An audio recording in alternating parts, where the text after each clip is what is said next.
আরে আমরা আগামীতে বেতন দিতে পারি কিনা, একবেলা খাইতে পারি কিনা, এখন এরকম একটা সিচুয়েশনে আছে। আর তারা এখনো ইন্ডিয়া দালালি করে। আপনারা ওদেরকে চিহ্নিত করেন এবং তাদের বিরুদ্ধে প্রতিবাদ করবেন। আমি আজকে মিডিয়ার মাধ্যমে এটা জানাতে চাচ্ছি।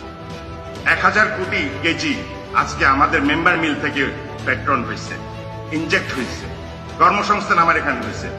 আর আপনি জানেন এটাকে যদি আমরা অর্ধেকে আনতে পারি 5 লক্ষ চাকরি হবে, 5 লক্ষ পরিবারের সংসার চলবে। এখন লোকাল ফ্যাব্রিক তো লোকাল সুতা দিয়েই হয়, তাই না?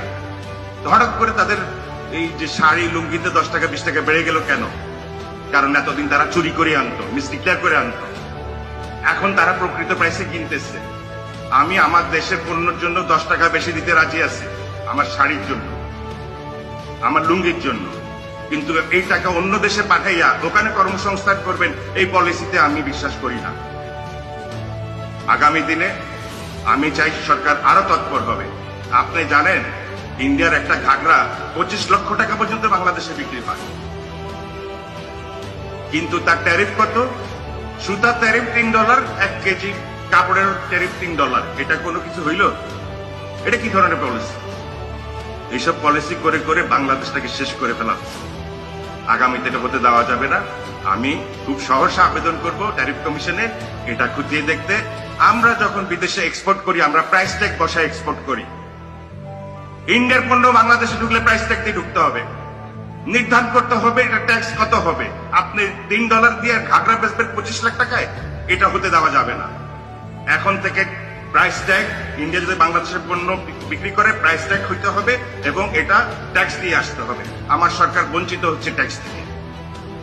এত কি ভালোবাসা! রক্তের বন্ধু বলেন আপনারা, ওরা রক্ত চষে, ওরা রক্ত বন্ধু না।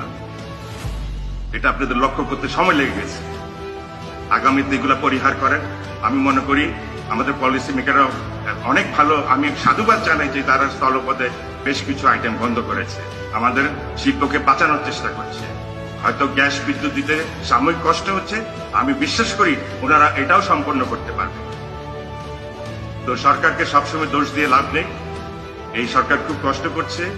তাদেরকে কি দিয়ে গেছে বিগত সরকার? একটা ডিমের কুসুমের খোয়া দিয়ে গেছে। ব্যাংকগুলো আর্থিকভাবে স্বচ্ছ না। তারা কি টার্ন অ্যারাউন্ড করছে না? করছে, কিন্তু সময় লাগছে। তো আমরা একটু ধৈর্যশীল হই। ইনশাল্লাহ আগামী দিনে আমরা সব বিপদ মোকাবেলা করতে পারব।